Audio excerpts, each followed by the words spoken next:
After the pause, nothing magically resolves. Michael notices this almost immediately.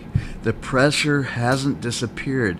Life hasn't slowed down. The questions are still there waiting.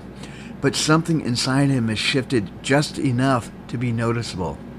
His body feels alert, not panicked, not calm, watchful. There's a sense that everything inside him is scanning, listening for what comes next. He recognizes this feeling. It's the same feeling he gets before something goes wrong. The same internal posture he lived for years without naming it. Ready, prepared, braced.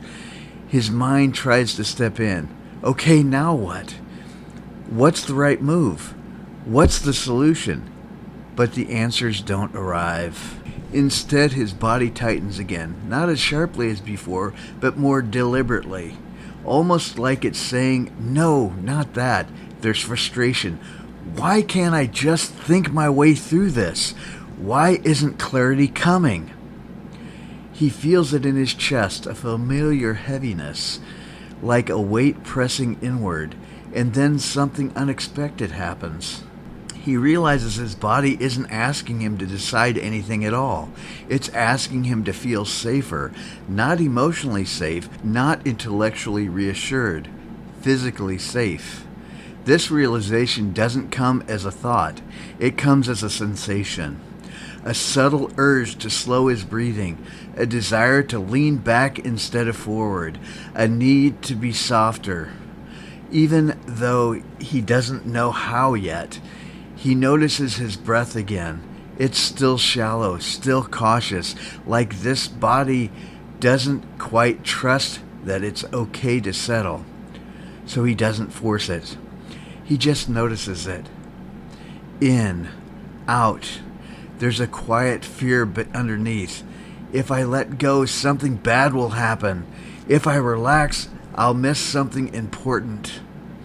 This fear feels old, older than the current situation, older than the moment he's in. It lives in his nervous system, not in his story. Michael has learned over time that staying alert keeps him safe, that relaxing too much means being caught off guard. So even now, even in the stillness, his system stays on watch.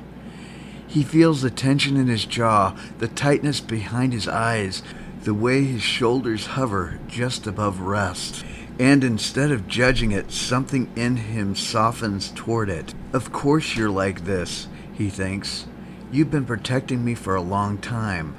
That thought lands gently. His breath deepens, just a fraction. Not because he told it to, but because his body felt seen. This is when Michael understands something new.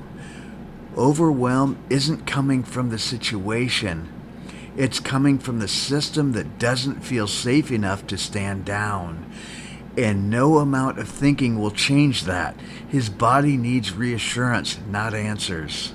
It needs signals of safety, not instructions.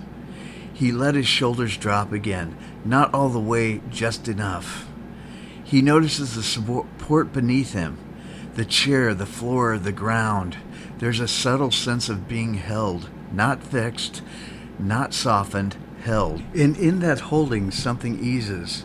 The buzzing quiets slightly. The pressure spreads out instead of tightening. He's not calm, but he's more there. For the first time, Michael realizes that overwhelm isn't something to conquer.